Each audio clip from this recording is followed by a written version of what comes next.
Hi there. Welcome to the Sober Circle channel. Enjoy this speaker tape. I'm Bill Crawford, and I'm an alcoholic. And sometimes you're more nervous than others when you do this. I'm scared to death tonight. John helped me a lot with that, though. That relaxed me. And one thing, this is a big deal. It's something to be nervous about.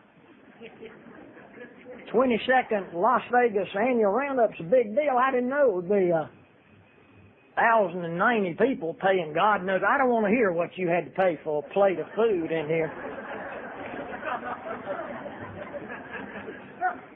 But it's a good crowd. It's an up crowd. First time I ever heard checkbook get an applause, really.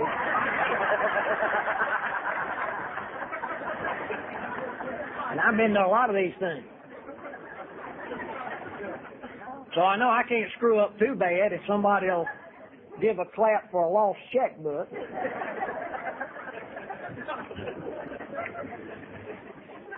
The thing I regret most about this conference is I have, and I'm going to miss too much of it. I missed Hank's talk, which I heard was just excellent.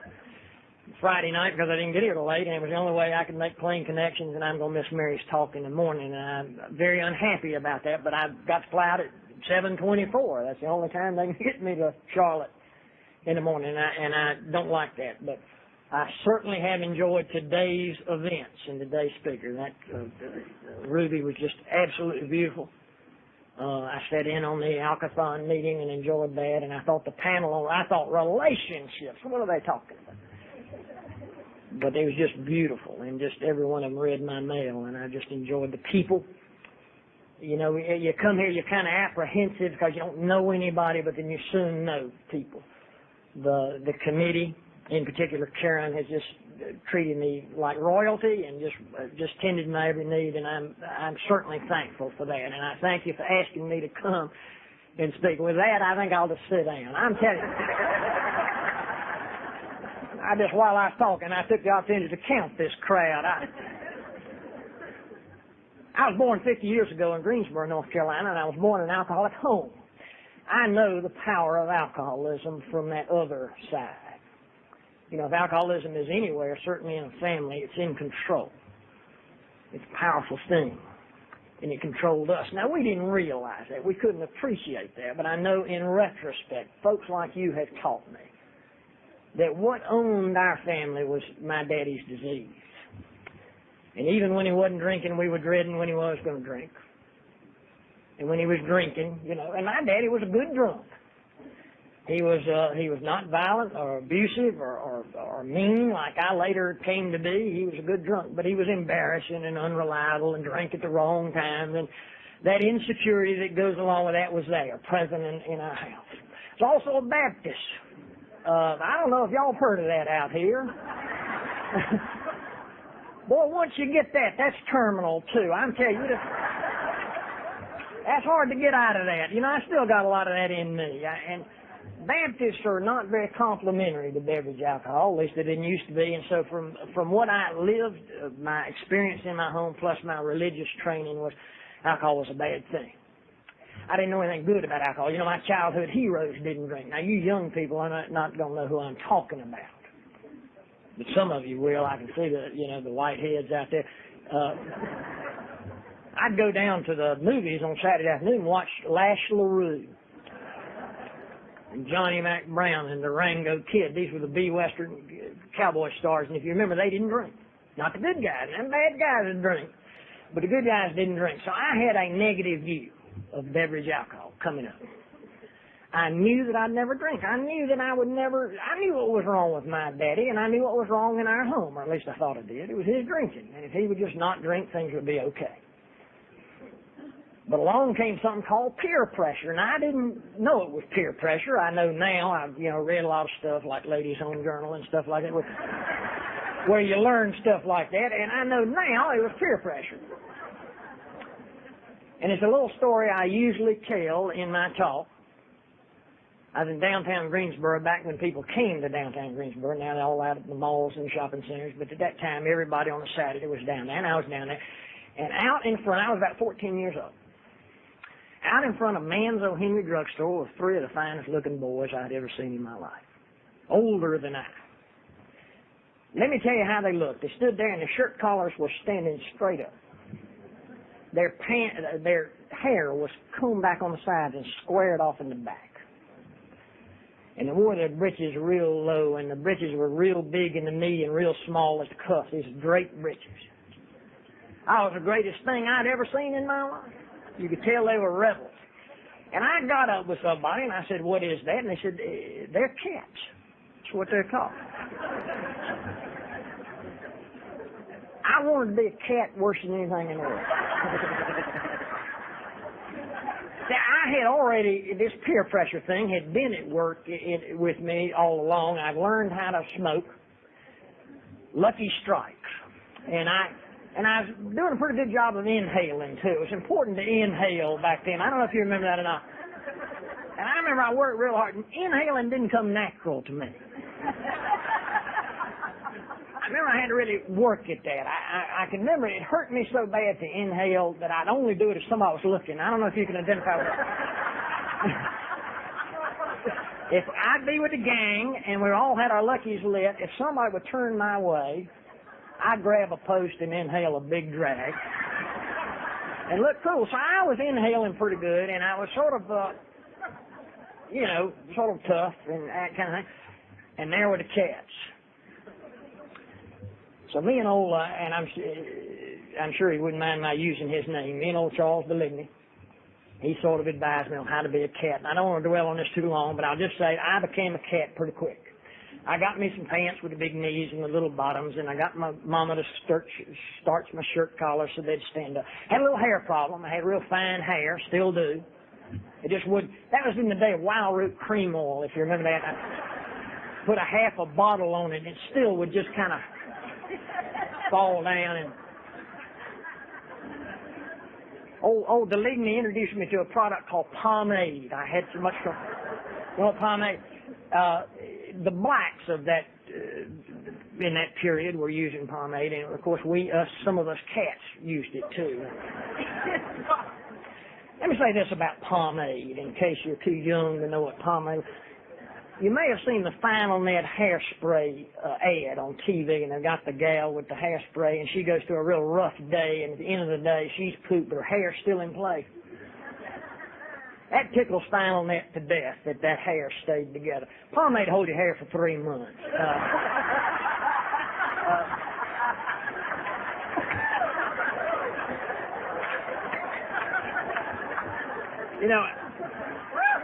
I just say if a train hit you and if they found your head, your hair would be in place. So I say all that to say this. I made my way down there in front of Manzo Henry with the rest of those cats, and you know what all this means or what I'm leading up to. The drug of choice, or the drug that was available then, was beverage alcohol. And I began to drink simply because the need to be like these people, to be included with these people, was greater than my fear of the drug alcohol. And that took a lot, because I was really afraid of alcohol. I really had a contempt for alcohol. But the need to be included in this bunch was more important, a stronger pull, if you will, and so I began to drink. And this is my social drinking period. I'm kind of proud of this. It didn't last long, so you have to listen back. I drank, and I don't remember what it was. It might have lasted 2 months. It might have lasted 3 or 4 months. It was that period that I took a little swallow of this or a half a can of that, and until I reached that night, when I was 15 and a half years old, that I got enough in me to feel it. I never felt it before. And it did something for me that I wouldn't attempt to describe to any other group of people. And I've had the privilege of talking to groups of professional people and the Rotary Club and all those things that some of us end up talking to, and I never attempt to describe. You know, about half of you, or a little over half of you, know exactly what I'm talking about. It did for me something that, it was like something had been missing. There was a hole there that this filled up, and I've heard you describe it in much the same way. And it just, I just assumed it did this for everybody. I assumed for everybody it put the world out where it belonged. It made them a part of. It made them enough. I was tough enough and smart enough and good looking enough and included enough. I was just enough when I was on this stuff.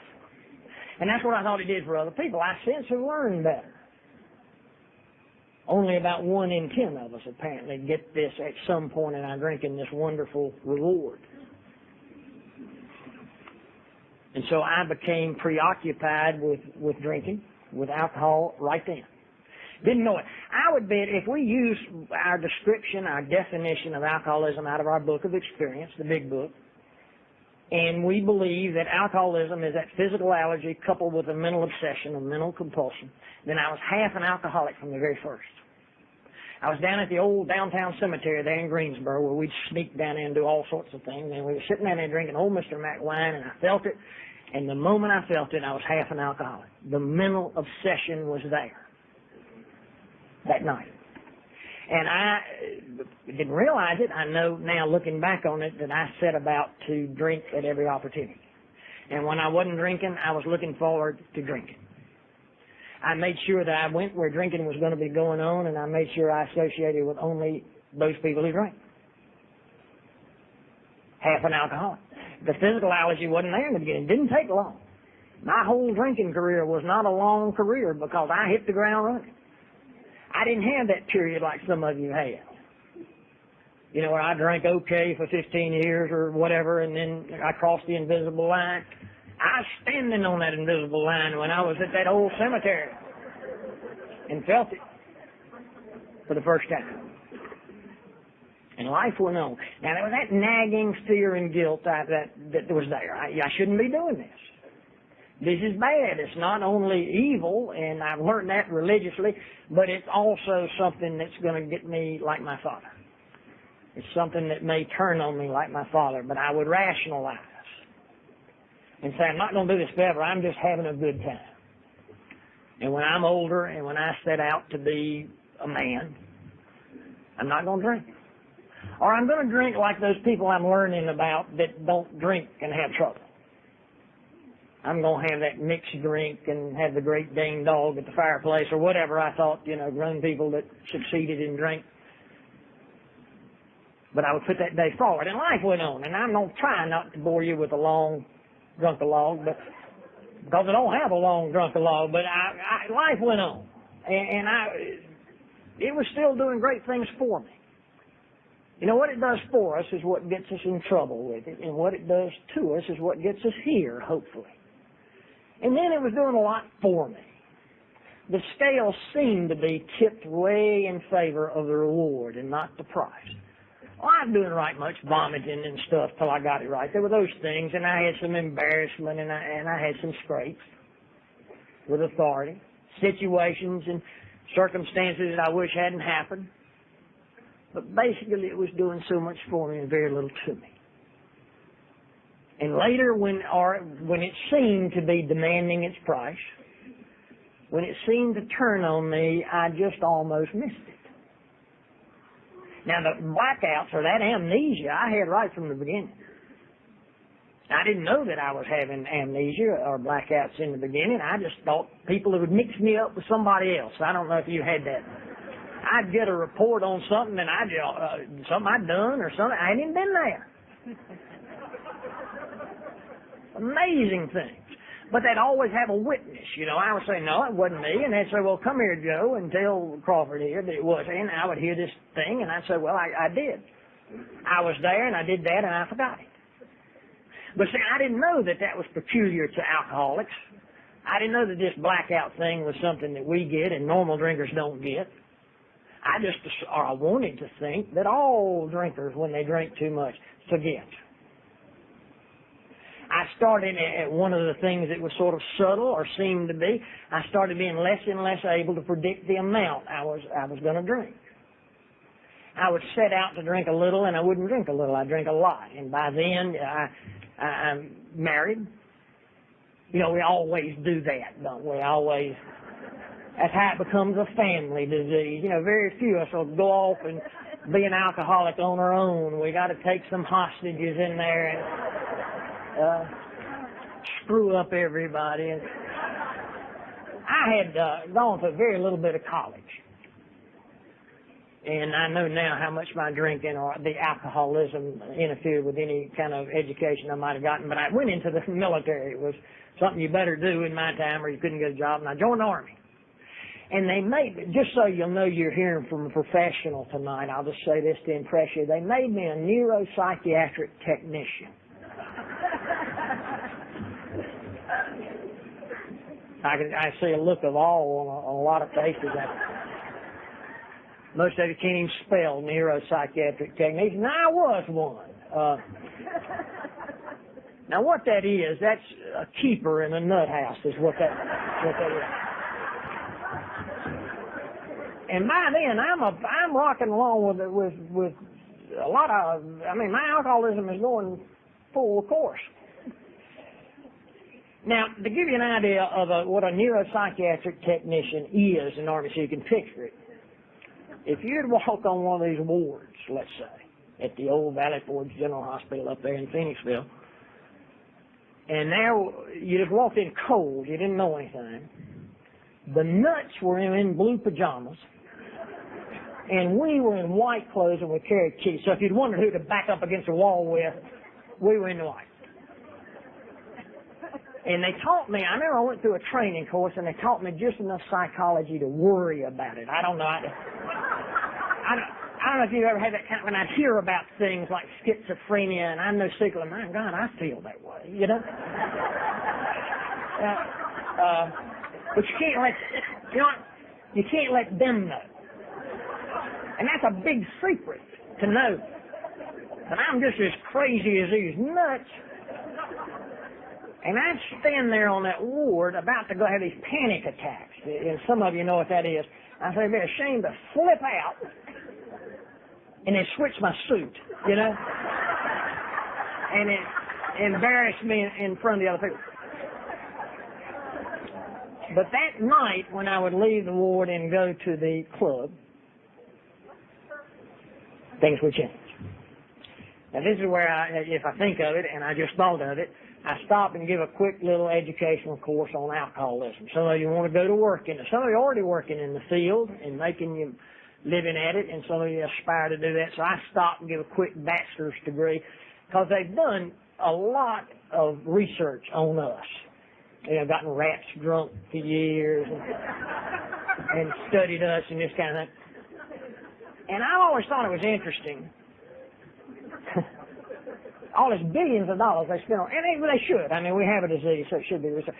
I always thought it was interesting that with all that money they researched on us, they never spent a dime researching them non-alcoholics, you know?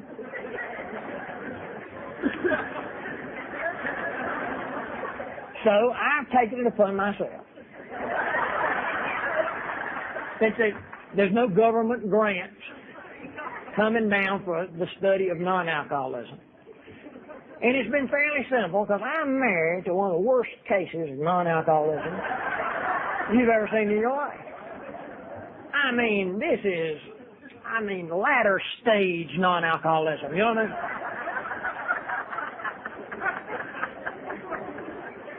And ASK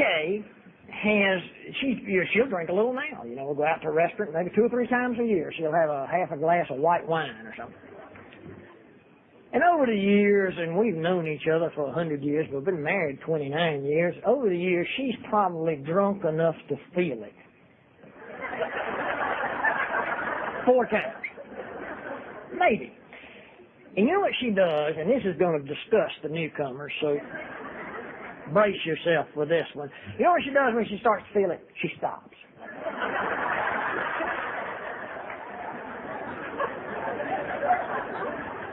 That demands research.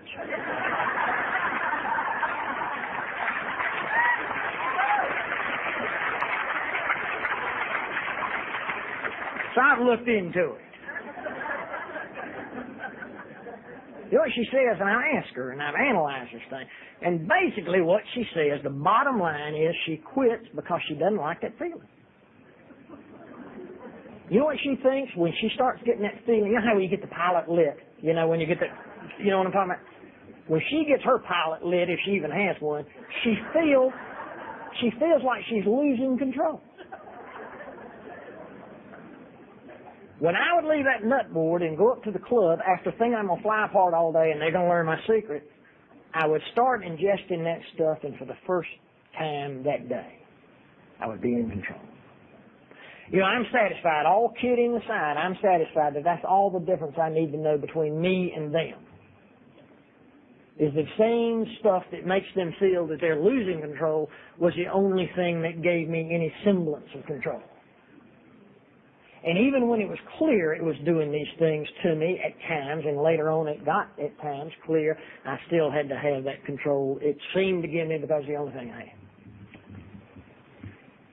So I was losing control of my drinking. Now, I didn't know that.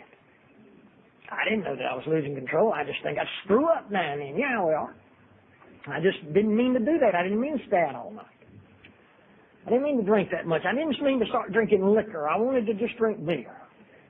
It could happen to anybody, you know, this kind of thing.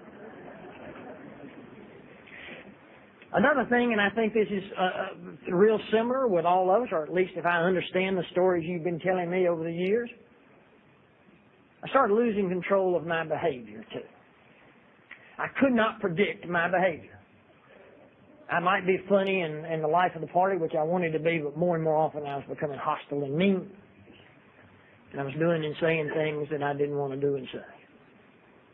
And there's the shame and the remorse, the guilt set in because of this.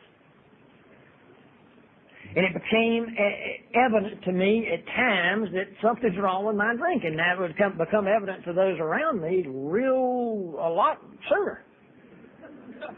That there's something wrong with my drinking. And I begin to get the fingers pointed, or at least that's the way it seemed. Why do you drink so much? Don't drink so much when we go tonight. Don't drink so much. Why don't you drink like so and so? This kind of thing. And I would resent that, and I would defend and all that kind of stuff, and they were attacking me and everything. But secretly, I would say, "Well, I'm going to do that. I'm going to correct it. I'm going to be better. I'm not going to let that happen again. By golly, I'm not going to do that again. I'm not going to that place again. I'm not going to embarrass myself like that again."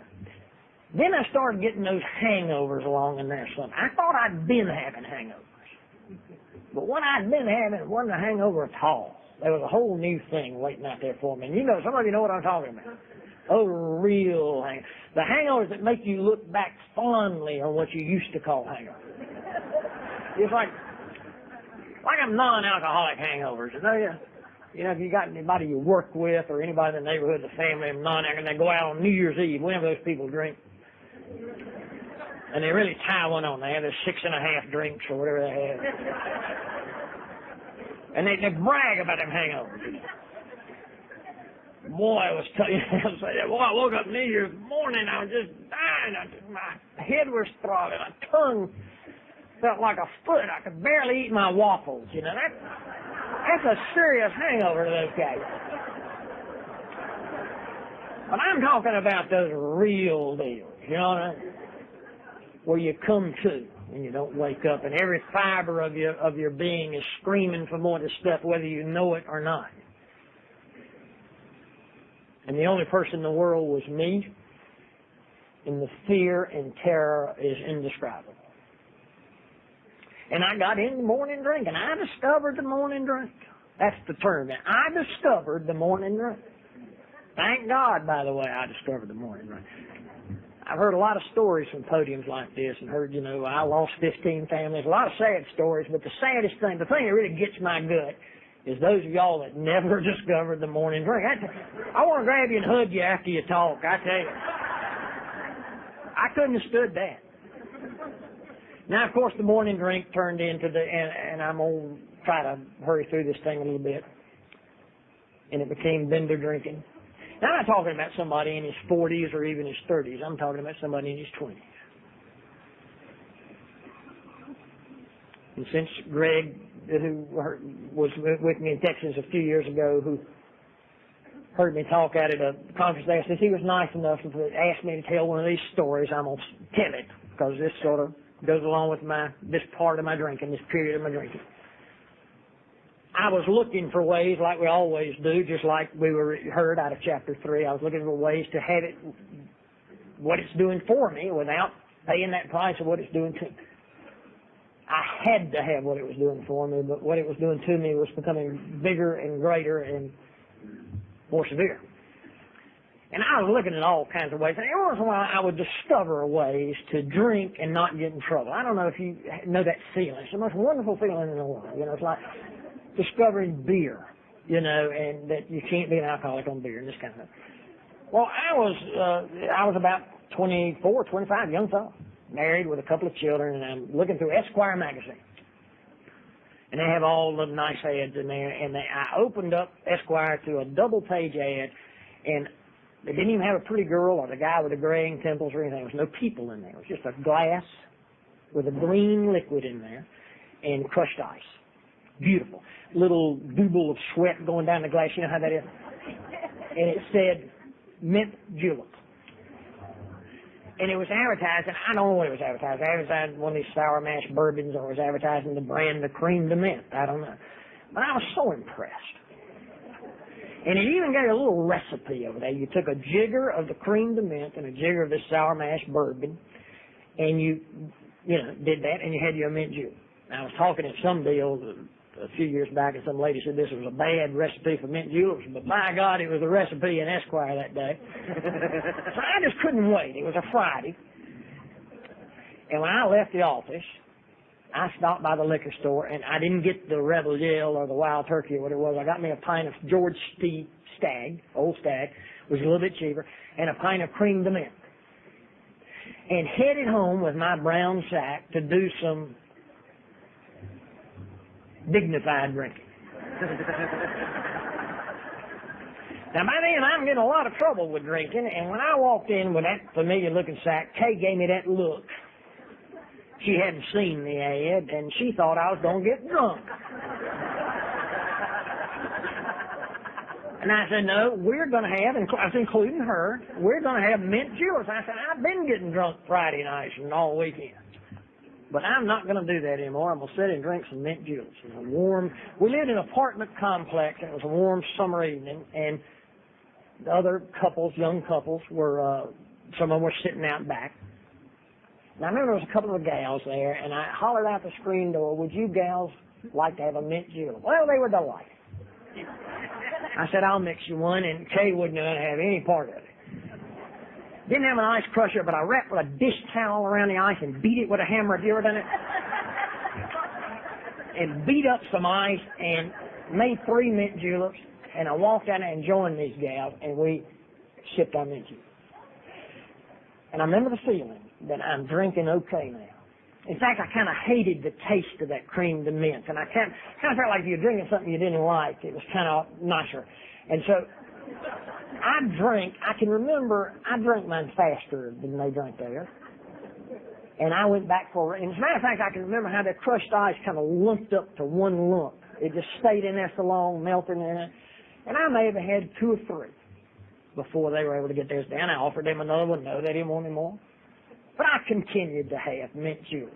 And I felt good about it. And I can remember along about the 6th one, I'd beat holes in that towel. And Katie didn't want me beating up any more towels. So I said, you know, in the ad it was crushed ice, but you know the cubes chill it just as well. Put the cubes in there, swirl that stuff, and sipped on it. At 10:30, I ran out of ice. But you know, what I discovered, you could just put a jigger of each, warm. It was fine. Sort of a mint julep toddy.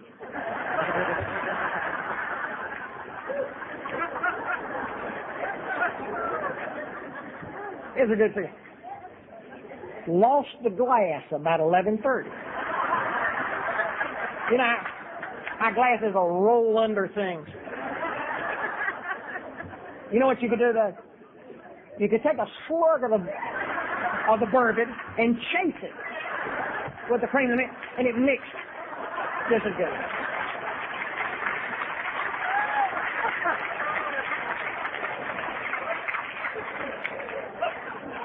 Kay thought I was going to get drunk.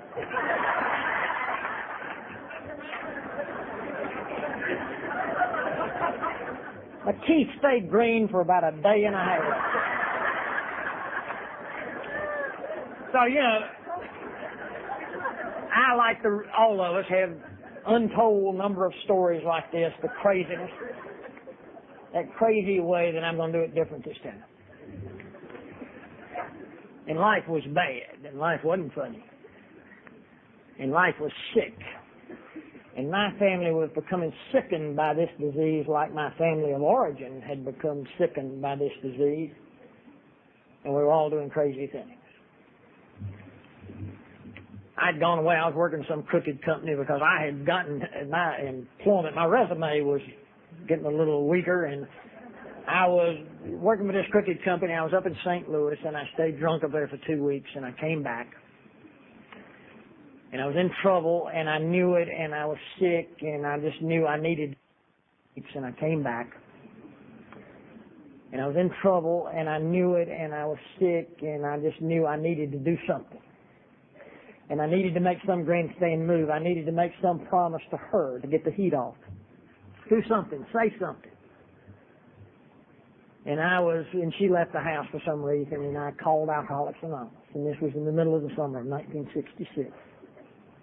And by then, I'm standing, I'd always drink down to my underwear, and I would get that morning to night, around the clock type drinking, bender drinking. And I was in that underwear that I was always in. There was two things that I didn't do while drinking, two things that'll ruin the buzz, and most of you know it. Baths and food. And I didn't take any baths, and I didn't eat any food. And of course, you can imagine what my breath was like from the no food, and you can imagine how gamey the rest of it was from the no bath. And my wife, Aunt Pearl, as a joke, would make this funny, crazy underwear. She'd give all the men in the family. It was a joke. Yeah. Hearts in the rear, some obscene stuff I won't even share with you, but lace around them. Just kind of a joke. It was no joke with me. I was not investing a lot in underwear, so this is all the underwear I had, was just an accumulation of Aunt Pearl's shorts that she'd made over the years for Christmas. And if I picture myself, it'd be in Aunt Pearl's drawers with a crotch down at my knees, oversized, and a T-shirt I hadn't changed, a little vomit down the front. And this day, in that condition, I called Alcoholics Anonymous. And a fellow by the name of Bill Inn, who was and is an active member of Alcoholics Anonymous, he called me back. I'd connected with the answering service there in Greensboro, and he called me back. And we talked. And I was tapering off. You know about tapering off? Yeah, some of you know. Tapering off. My daddy used to taper off. I later got real proficient at tapering off. And I would drink, and then I knew I just couldn't quit abruptly, so I would taper off. You know what I'm saying? Y'all know what I'm saying. But Kay didn't know what I was saying. She would confuse tapering off with drinking. I don't know if you know anybody. You know the difference. But see, she just didn't have that kind of mind where she could understand that. She'd say, you said you were going to quit drinking yesterday, and I'd say, I did quit drinking yesterday. Today, I'm tapering off. I'm just giving myself a beer every hour or something. Of course, a couple of times I did have a dosage problem there, and I'd get plumb drunk tapering off. I don't know if that ever happened to you. And of course, nothing to do but start over. So I might pull a 3-day drunk and then taper off for 2 more weeks. And I wasn't getting to work every day under these conditions, and things were bad. And so I called AA. And Bill and I talked, and he could tell I was tapering off. And he was about as narrow-minded as Kay was about tapering off, and he didn't want to rush to my aid. And we made an agreement that I was going to be back in touch with him. Now, we were getting ready to leave town. Kay, you know how wives and husbands and family of alcoholics plan all the trips and everything like things are normally. She had planned, God love her, the beach trip. We were going to go down the next day and spend a week. And he said, when you're down there at Long Beach, call AA. It's down there. When you come back, call me. And here's my name and here's my number. And I wrote it down. And when Kay came back to the house, I had it. A name and a number from somebody at the A&A to show her. Before she could open her mouth, I said, I have called the A&A. Here's the man's name, here's the man's number. Hush. Now, he and I agree I'm not ready yet, but he said,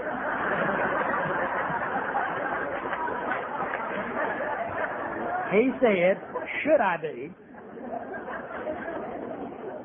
He wanted me to call.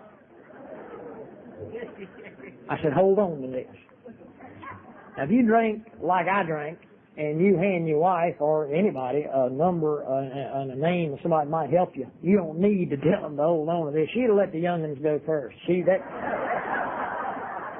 name and number was going to stay there.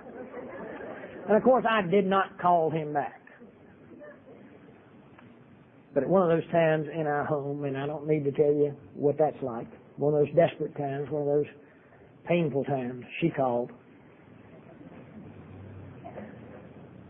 And this was maybe 4 or 5, maybe even 6 months after I'd made that original call, and she called and she got him on the phone and she explained who she was, and I had talked with him some months earlier.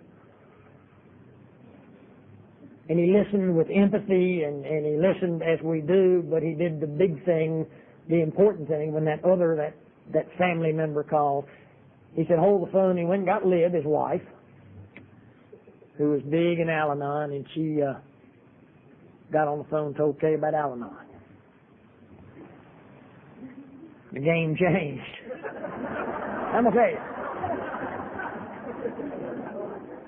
if you're drinking and your spouse gets in Al-Anon, it probably won't cure your drinking. It's not designed for that. But it'll break your rhythm, I'll guarantee you that.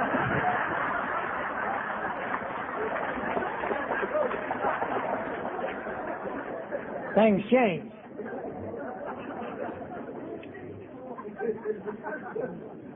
She began to change. Now, what she began to do is begin to recover from alcoholism. She began to be free of my disease. That's all it was. That's all, if somebody in that mess gets into recovery, things are going to be better. Things are going to change. And God love her, she did. Al-Anon has as much more to do with my finding this program than anything else.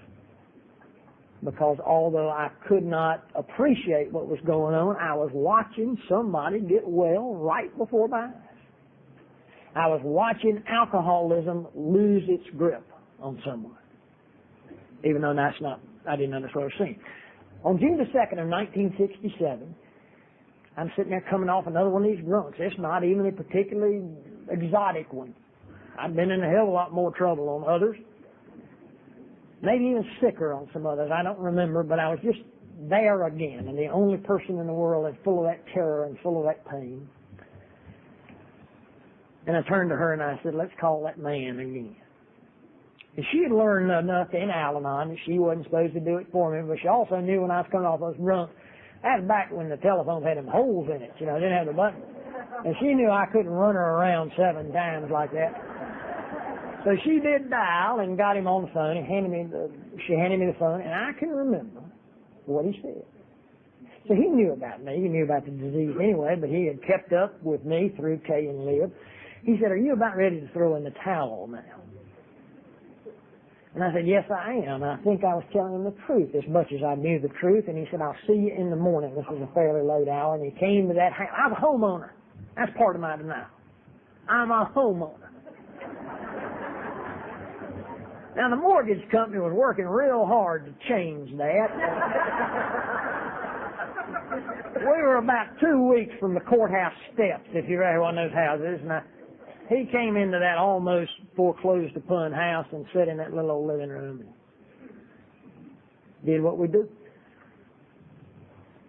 And he did it beautifully. But the main thing he did is he made that deal. I hope we're still trying to make that deal. I know a lot of us are rushing out now and saying they got Blue Cross so we can throw them down there in treatment.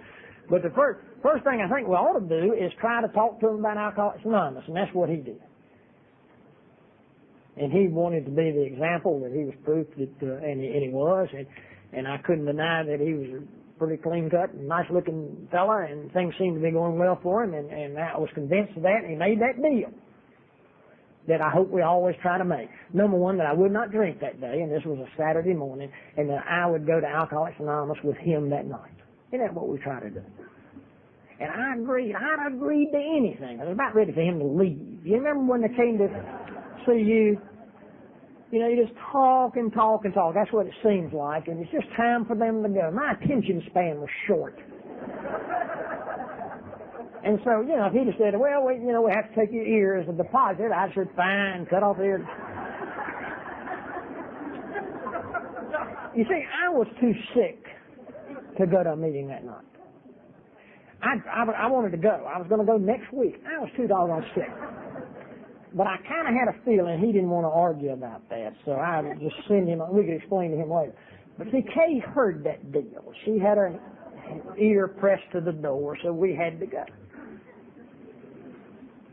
So I got in the old Mercury that Wachovia Bank was trying to take back from me, and we went over to the Starmat group on June the 3rd of 1967. It was a speaker meeting. Most meetings were in Greensboro at that time. Of all the meetings in town, only 2 were discussion meetings, or what we call closed meetings. The rest were speaker meetings. And I went into a meeting in the Starmat Presbyterian Church that I want to tell you just a little bit about, and I hope I never get a podium between my hands that I don't talk about this meeting. You know, I think everybody has his or her first meeting. It may not be the very first one you go to, but the first one that lights your fire. It may be the 50th. For me, I think through this moment that my first meeting was my first meeting. I walked in, I remember old Homer Key was chairing the meeting, and he was greeting people as a chain meeting. And I walked in, it was a most small meeting, 18, 19, no more than 20 people, and I walked in this real nice room. And the people got up and did what we do, like they did tonight, and read that stuff. And an old boy got up to some applause and told the story that I'm telling tonight, and the story that I've heard 5,000 times in between. The story we tell. And 2 big miracles occurred in my life that night. And I couldn't appreciate them in present time, but I know in retrospect, 2 big deals happened in my life. Now, Al had been sober one day. Remember what that's like? Anything I was hearing, I didn't need to be tested on. But number one, I understood this old boy's message. What he was telling me and those 18 or 19 other people was that he had drunk alcohol hopelessly. That he'd come here to this thing and he wasn't drinking and life was good. Now I remember how long that was. I just remember that was the message. And number 2, a bigger miracle was that I believed every word he said. And I hadn't believed anybody or anything in so long I couldn't tell you. I didn't even believe in God. I certainly didn't believe in do-gooders or self-help programs or any of this stuff. But I believed every word this rank stranger said to me. He had no reason to have any credibility with me. Now, psychologists could have a big time with that, I guess. Most of us in here call that the grace of God. I was hooked on Alcoholics Anonymous without knowing it, in much the same way I was hooked on alcohol without knowing it. Now, I didn't have a whole lot of other places to go. Now, I deal with a lot of people now that have to schedule in Alcoholics Anonymous. I didn't have to explain down at the country club what I was going to be doing. This was not my problem. I did not have a job. I did not have a society. Now, the first thing that hooks us is the fellowship. That's what Alcoholics Anonymous is first, isn't it? You know, when we read the preamble, Alcoholics Anonymous is a fellowship. If they'd have said, if you had said to me, we're going to mail you some steps in a book here and you work those things, you'll be fine. And I couldn't have made it. I had to get hooked on you all. And you hooked me. After we finished that thing, now, I didn't pick up one of these starter chips. I didn't going to play it cagey. I didn't want to pledge anything that night. But we made our way from that room over to what they call the fellowship hall of the church, and it had cake out there and had all this coffee. And they were standing there. I hadn't had coffee in a long time. Coffee made me nervous. That's what I tell people. They'd often think, no thing, coffee makes me nervous. And it did. You know, sometimes just getting around it made me nervous. And and I didn't like sweets. You ever notice when you talk to them, I don't like sweets, never had this kind of thing. So I didn't eat cake and I didn't drink coffee. But all of them did, you know. They all had them a cup of coffee big old cup and a hunk of cake. It looked like it's about a quarter of a pound of cake. And they'd come up and say something and they'd spit them crumbs out there. I mean, you could tell they were enjoying it. Slop some coffee in there behind it. And that was my first ambition. It wasn't even to get one of those big cars I saw in the parking lot. I wanted to eat me some cake and drink some coffee like that. Doesn't take long. Don't drink for about a week or 10 days. I had me a newcomer. I was spitting cake crumbs on him. Tell him, don't keep coming back.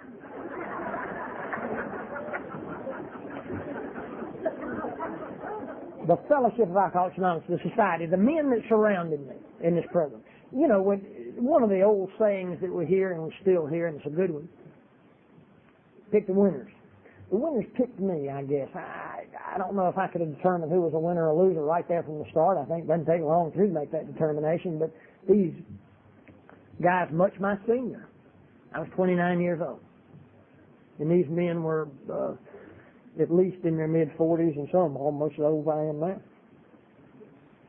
And they took me up and down the road with them. They were committed to sobriety, committed to this program. And these men had what I wanted. These men had that thing that, sure, they had nice cars, they had jobs, and they had suits and pants that matched and all that business.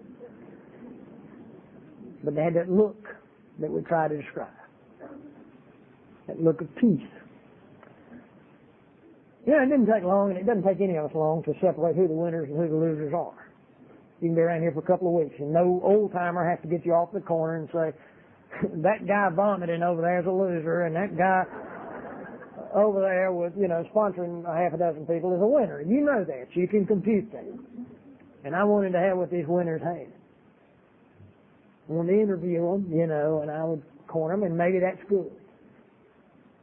And I wanted somehow, and in fact, Greg and I were talking today in my room, not Craig, but Greg, and we were talking about a mutual friend, and we were talking, and he's never made the program, not really, and he was the type that wanted me or someone else to do the program for him. You ever run into that kind? They want me to go to the meetings or want you to go to the meetings and work the steps, and then they come talk to you and let you osmosis it to them. And I wanted that kind of thing. And I discovered that thing I hope we all discover. All winners do the same thing. There's no secret. I knew they were going to tell me something, After 6 months, call me over the side and say, Crawford, we work these steps and we go to the meetings, but when there's a full moon, we take a dead cat and bury it in the backyard, I mean, there was some mystery they weren't sharing with just everybody that came strolling in the door, But that didn't happen. And then I discovered that thing, that all winners are doing the same thing. You look around. Take the people that, if you're new, take the people that have that thing you want to have. Take the people that you admire. Use as examples those people that you'd like to be in their shoes. And even though you think, as I thought, well, they just got it made. If they had my troubles, they wouldn't be feeling that good and walking around grinning all the time. Even though you think that, just take all these people and make a list of what they're doing. And I bet you're going to find out what I found out. All winners go to a lot of meetings. And they're active in the meetings. They're not just there. They're not spectating. They're there as part of it. They're members. They're chairing the group, and they're emptying their ashtrays, and they're taking an active part. All winners talk about this book that we call the Big Book. And even sort of know what it says. I don't mean big book quoters, but sort of have a gist of what's in there. And all winners express the spiritual feature freely. We talk about God and the spirituality of this program. And all winners, I think, work the essence of this program, which I believe is the 12-step spiritual part of the program, in one way or another. And most winners will carry this message to a still suffering drunk under any reasonable circumstance at any time.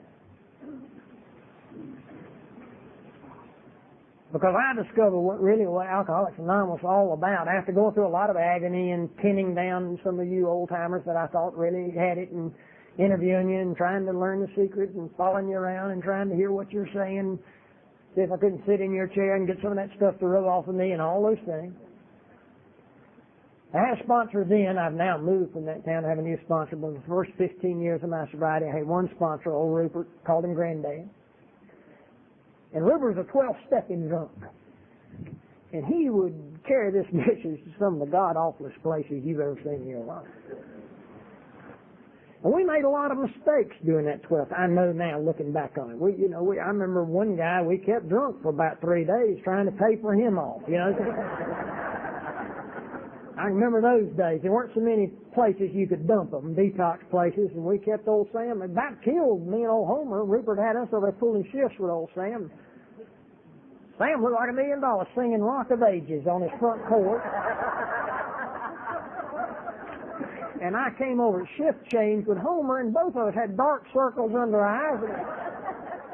We'd been up with Sam for about 3 or 4 days, and I said, Homer, let's go home. I won't tell Rupert if you won't, and we'll let Sam's doing fine. And we went home, and Sam got sober. We kept we quit doling out that liquor to him. But old Rupert would call me, and he didn't ask what I thought the person might be motivated or anything. He would just call me and say, I'm going to come pick you up, and we're going to go. And it might be the Greenwich Hotel or something, one of a rotten place where nobody ever wanted to get sober. But then we'd go if the call came in through answering service, and I don't know how many calls I made with him. And how many people I would sit over at his house. He'd bring them to his house, and we'd sit out in his backyard or in his kitchen and talk to that drunk, maybe all night long, about this program. And I'm sitting somewhere at some time with somebody who's hurting worse than me. And a strange and new but beautiful feeling overcame me. And I didn't know what it was, and it didn't last long, and I couldn't really identify it until sometime later, until I got away from the situation. And I looked back on it, and I realized for the first time in my life, for a couple of seconds, I cared more about someone else than I did me. Just for a little piece of time. And it's the best feeling I ever had. Now, I'm not talking about since drinking. I'm talking about in my whole life, I had never cared more about you than I did me for any period of time. And that's when I discovered what y'all have been trying to tell me all along. That my problem's self-centeredness, selfishness. It's not the kind of booze I drink. It's not the kind of genes I got from my alcoholic daddy. It's none of these things. My problem's self. And this whole recipe for living implied in these 12 steps the business is eliminating me. Getting rid of self. Now I can have that feeling anytime I want it. Anytime I need it. All I got to do is reach out. All I got to do is be responsible. All I got to do is understand what the 12th step means. And I can be free of me. The formula's simple for me. The emptier I am of me, the fuller I am of God. If I come to a big deal conference like this, I got to realize this is a big deal, but I ain't a big deal. And if I start thinking it's up to me that this Saturday night banquet goes well, then that's back into self. And I'm going to kill myself once again with that. That's the cancer that's going to eat me up. If I allow it, if I get away from this regimen that you've taught me. So many good things have happened to me in Alcoholics Anonymous. I raised my children in Alcoholics Anonymous, and I was talking in Al-Anon. We raised our children in the program. And I was talking to somebody, I can't remember who, but I was talking to somebody earlier here that had small children, or they were talking about small children. I said, yeah, but watch out, they're going to turn into teenagers. You know, they do. And until somebody comes up with a way to freeze them or something and then thaw them out later, that's what, So I don't get into advice, but I'll give you just a little bit of advice. If you got children that are heading into the teens, and you don't like this program, find yourself some program. Because you need something. But we did that, and we survived that. I can remember that our 18-year-old daughter, when she was 18, had to be kicked out of our house. And that was the toughest thing we ever had to do. Ever had to do. And I won't go into all the details about that. I'll just say now at age 26, she and Kay are each other's best friends. They talk to each other every day on the phone. Kelly's in Greensboro and we're in Charlotte, and have been for quite a few years. The closeness, the love is beyond our wildest imaginings. And we were able to make the decision and tough decision of asking her to leave the house, or making her leave the house, because of this program and the reunion. The recovery from that was simply because of this program. Many tough things. I've been fired since I've been sober. You know, I thought I'd been fired drunk. Lord, that was no big deal. Sometimes I'd be fired not know it. I just hadn't dropped back by. You know. So that was no big deal. By God, I got fired sober. I've been sober 2 years and 3/4. Doing a beautiful job in AA too. I like to say, sort of an AA poster child at that time. You know, the kind I was chairing a lot of meetings and making talks and sort of a pillar of the discussion groups. You know, I had more to say, and I was really active. Made coffee, and they fired me. The company fired me. Didn't ask me how many meetings I was going to or anything. Or how big my talk was. He fired me because I wasn't doing anything. Therefore. And part of the thing was to take my car, because the car was part of the job. It's kind of like being in jail. I had one phone call, and I called my wife to come pick me up. Because I fired. Good AA like me. I walked out there on the corner of the lot, and this is the ego. Corner of the lot, it was about 11 o'clock in the morning, and I was waiting for Kay to come pick me up. And it occurred to me that people driving by would probably suspect I was fired. This is the kind of ego I have. I swear. So I started looking employed. I checked my watch, you know, looked busy, and just kind of stood up straight. Yeah. I'd just been fired. I had a mortgage and 2 young ones. And my biggest worry is some guy would drive by and punch his wife, so I bet that one's fired.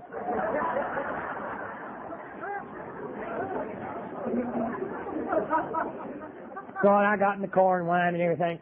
The important thing about that incident was that I hated that job. I should have quit a long time ago. They should have fired me a long time ago. And that thing opened, I don't mean the next afternoon or the next week, but over the years, that opened up for me job-wise, employment-wise, things beyond my wildest dreams. And a lot of the so-called losses that we experience, the so-called tragedies, the so-called pain, are just those things. Those things that force me to drop something that's killing me anyway. To be rid of some yoke or some burden anyway. And only when it's so painful to hold on will I drop it. To clear the way for beautiful and wonderful things. Everything that's good in my life. And thanks to you, that's much. Everything of value, everything worth showing you, is the direct result of this program. There is nothing else. There are no other tricks up my sleeve, or anyone else's that I know. This fellowship that I described, the recipe for living, the therapy implied in those 12 steps, and that's what it is. Dr. Silkworth calls it a moral psychology.